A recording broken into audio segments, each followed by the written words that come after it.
Okay, this segment is going to be a discussion or an introduction to treatment.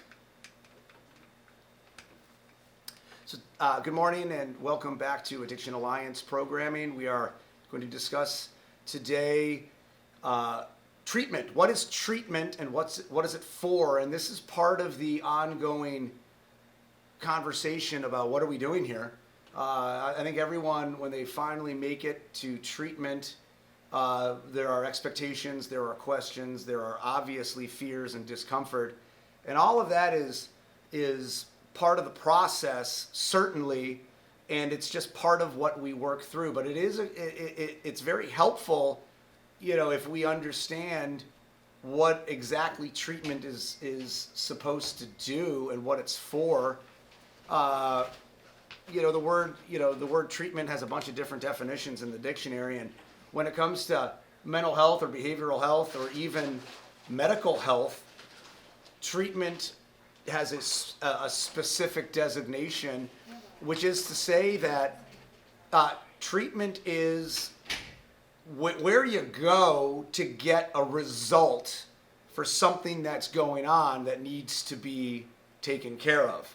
Classic example is cancer treatment. You go through a screening, you understand that you get a diagnosis of cancer, and then the medical professionals immediately tell you what the proposed treatment is. There is something called the disease model of medicine, which is to say that, and it was born from germ theory that was invented a long, long time ago. When, with the invention of the microscope, Van Leeuwenhoek invented the microscope, and then all of a sudden, scientists got to see what's going on with blood and other bodily fluids, and you saw all of these things swimming around, and eventually became the theory that disease or health concerns are caused by pathogens, things like viruses and bacteria, and so you have something that causes the problem, say, the flu is caused by a virus, and then you establish the symptoms that most people experience when they have the flu, and then that's all fine and dandy, but people want a resolution. So the way to resolve the flu is to treat it, is to put to work things that are known to be helpful when you have the flu, right? And when we talk about the disease model of addiction, this is what we're looking at. There has to be a treatment for this. The symptoms show the problem, and the treatment helps what? Alleviate the symptoms or resolve the problem or reconcile the problem. So treatment is at best, treatment looks like a resolution to the problem. Now, that's tricky because I'm not sure there is a solution to substance use disorder, which means addiction. A solution the way that folks envision a solution, a cure. Treatment at best provides a cure. Cures are hard to come by. However, if treatment can reliably reconcile the problem and provide a set of skills or tools or options to help reconcile the problem, then the treatment can be seen to be effective and reliable. Treatment for behavioral health, which is to say mental health and addiction and substance use and all the rest, have been notoriously, not only are the resources slim and hard to find, one of the reasons we're doing this program on the internet for free is because those resources are scant. There are a great many barriers to recovery. The treatment that we are providing is to promote recovery. Another segment will talk about what recovery is. In fact, it will be the next segment. But this segment is to discuss treatment. So before we discuss what treatment is, we have to discuss what the barriers to treatment are. And right off the bat, the barriers to treatment are legion, which means they're all over the place. The barriers to treatment are a lot of the reason we're having this program on the internet for free is because a lot of the barriers to treatment are socioeconomic, political, geographical, physical. Folks might not be able to get up and go to a building because of a physical infirmity or a so-called disability. Transportation. If you live in the middle of nowhere, or if you don't have a car, you might not have access to a treatment facility. So treatment consistently has been in a building chock full of experts. If your treatment is 12 steps, it may not be a bunch of experts in the room, but you still need to get there. Is Carnita in here? But you still might need transportation to the room. Now, with COVID and Zoom being one of the platforms, not just Zoom, but telemedicine in the arena of professional treatment, and then internet Zoom-style platforms bringing meetings to people, it's changed the dynamic a little bit, but there's still barriers. Psychological, emotional, and cognitive barriers. Denial says I don't need treatment, so therefore I won't go to treatment. There's your number one barrier. Other barriers are social anxiety, inability to manage technology, not having a smartphone or a computer, not having the internet. Not everyone has the internet.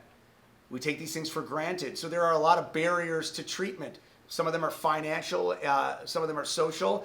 You might live in a community that shuns treatment. Certain communities will say that treatment's not appropriate because you're supposed to do it an old-fashioned way or a different way. So you got to look at the barriers to treatment, and then you have to overcome them.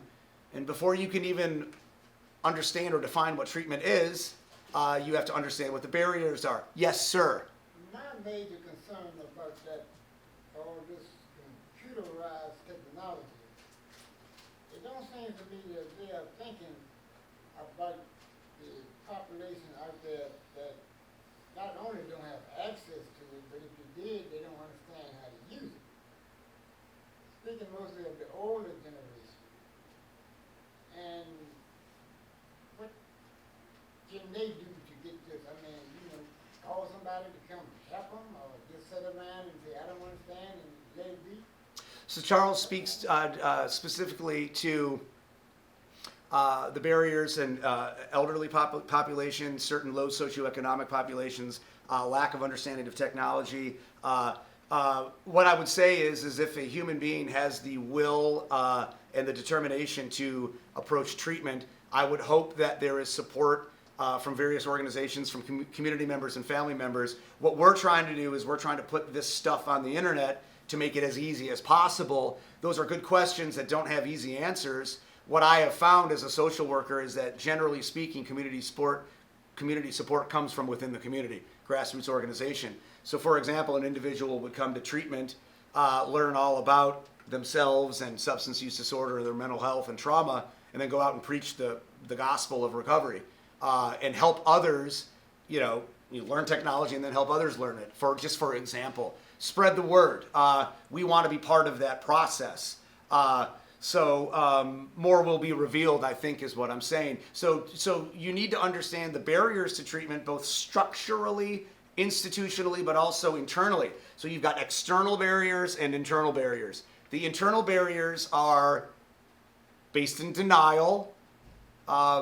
Mental health and trauma denies the very problem, so we need to work through that. The external barriers are usually institutional, and we hope to work through that too. Once you have worked through those barriers and you have found treatment, most people have expectations. I think the number one expectation of treatment is, I'm going to get fixed.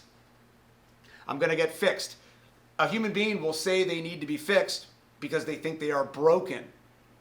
So we're going to discuss that bit of mythology. Trust me, my view is, and I hope that you trust this perspective, when you land in treatment, it's pretty predictable given the experiences and maybe the genetics that we're working with. So we're looking at both internal, external processes there. So what we're looking at is a pretty predictable treatment is designed to address what, right? Whatever you think needs to be addressed, it's predictable. Most people come to treatment thinking I need to be fixed because I'm a drug addict and I need to quit using drugs and alcohol. I want to quit using drugs and alcohol because that's my problem. That's destroying my life. That is, I think, for most folks, especially in their first round or few rounds of treatment, that's the prevailing attitude, which is, I know what's wrong and I got to fix it. There's some problems with those attitudes because they're not exactly, according to our philosophy, they're not exactly straightforward. We will discuss that in great detail as the program unfolds. In the meantime, we're just talking about what is treatment. Treatment is a program that you attend that is supposed to help you reach your goals and objectives. So therefore, you got to know what you're up against, and then you got to know what you want, and then what we're trying to do is help you reach those goals. At face value, our program is designed to address substance use disorder, which is also known as addiction or substance abuse. You're going to learn as the program unfolds that there's a lot more to it. These behaviors of using drugs and alcohol are systemic and in many ways symptomatic of what we call a greater, more profound malaise. The real problem is going to be, or problems are going to be identified at great length in treatment. Many have been to treatment before and have come away with just as many questions as they had entering treatment. So a good treatment program should answer a lot of questions and then maybe pose some new questions. You might have questions as you leave treatment, but at least you are now able to look for answers. So treatment also is about asking questions and getting answers. Yes, sir. Because when you go to treatment, or when you alleviate that previous addiction that you had, and not using anymore, it opens things up more brightly that you can see. Yes, so now we're commenting that treatment provides clarity of perspective, and this is absolutely correct. One thing that treatment has to do is open minds. Folks come in by definition and by nature with closed minds and very rigid black and white thinking based on a bunch of things that we're going to talk about. And treatment should open minds and provide clarity. What we're doing here is we are trying to embrace recovery. We will describe what recovery is. Treatment is a road to recovery. Treatment is the beginning of a long journey. We will have a little teaser alert that would suggest that recovery is a journey and not a qualifiable and quantifiable destination that you try to achieve. Treatment is often conflated and confused with working towards a cure. That's not the way this treatment works, and we're going to talk about that as well. We are just wrapping our mind around what we're doing here. We are here to do two fundamental things. Figure out why we're here, and we're going to use science, common sense, intuition, and good old-fashioned experience to create a proper, workable set of definitions and reasons and diagnoses and all the rest for why are we here? What has happened that has led us to this treatment program? It's very necessary for just about everyone because inquiring minds want to know. The other part of the treatment, and sometimes it's interlocked, is what are we going to do about it? And that's a very practical question. A lot of people are like, okay, I know why I'm here. Now what do we do about it? So there's the why and the what, if you will. And it's evidence-based, but it's also based in things that are difficult to find evidence for, like spirituality, for example. It's also based in common sense. So the treatment program that you are engaged in hopefully is a user-friendly, comprehensive and holistic set of discussions and skills to develop and understandings. It is a holistic program to work towards recovery, which is to say to work towards wellness. This is a wellness program. And I will tell you trust me that this is about a lot more than just drugs and alcohol. Yes, sir.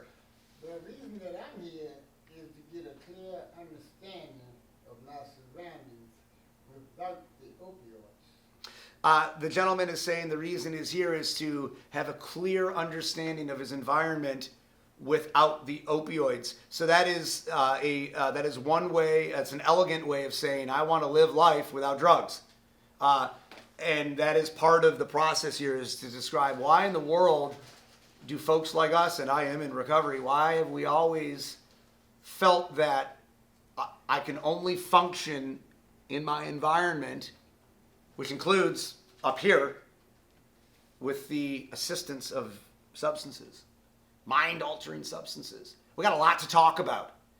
I wanted to discuss what treatment is and what the barriers are. If you're viewing this on the internet or you're in the room physically doing treatment, you have overcome a lot of the barriers. The work has just begun. There is a lot of hard work involved with treatment. I was under the impression back in the day when I first started investigating recovery, I was under the impression that treatment was going to give me immediate payoff, that there were going to be these earth-moving, monumental epiphanies that I was going to experience that made it all very clear to me what the problem was, and I fully expected and desperately hoped for a cure and a fix. One of the reasons I had multiple treatments was because it wasn't abundantly clear to me what I was doing there and what the treatment was providing. My hope is that this program helps folks learn things that I needed to learn early on that I wasn't taught in treatment. And I want to provide a treatment program that touches as many bases as we can possibly think of. That is an ambitious, maybe even grandiose endeavor. But I'm here to tell you that the treatment that has been provided to people historically for what we're up against hasn't been good enough. And people come to treatment to better themselves, right?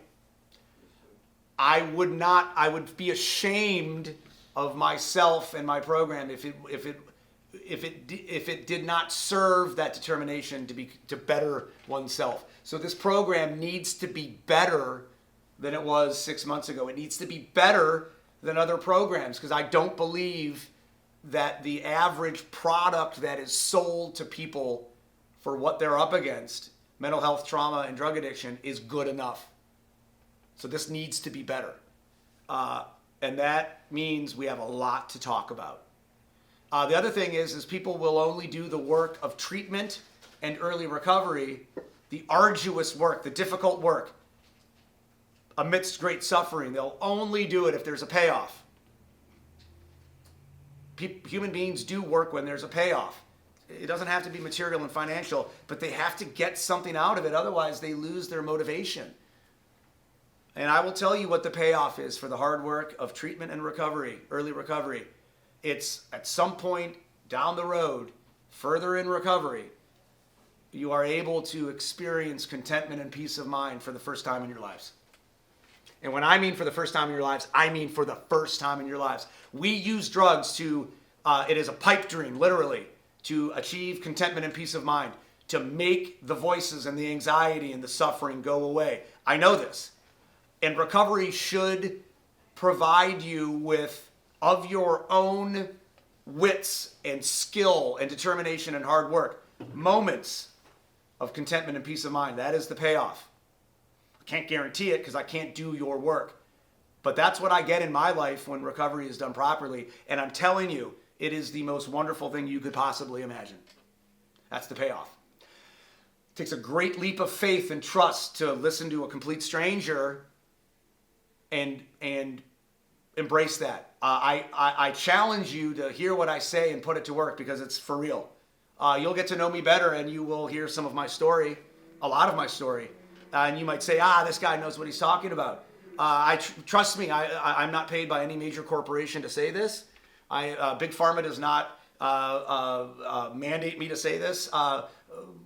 My staff and I are here to spread the word of recovery because we choose to and we want to help people achieve what proper recovery is, which is self-care, grace, dignity under great pressure, but also fleeting and increasingly common moments of contentment and peace of mind. In mysticism, we call that ecstasy. There's a drug called ecstasy, which does not provide that. Ecstasy is a spiritual sense of enlightenment. Ecstatic moments are moments in time. That is the fuel of recovery and the payoff. That is what the religious and spiritual folks call contentment and peace of mind. Human beings tend to think it comes from religion and spirituality, and it does come from spirituality. You can build a program of self-care that will give you these moments consistently. And that is what I call recovery. And that is what I have to offer. Thanks for listening as always, and I hope this was valuable to you.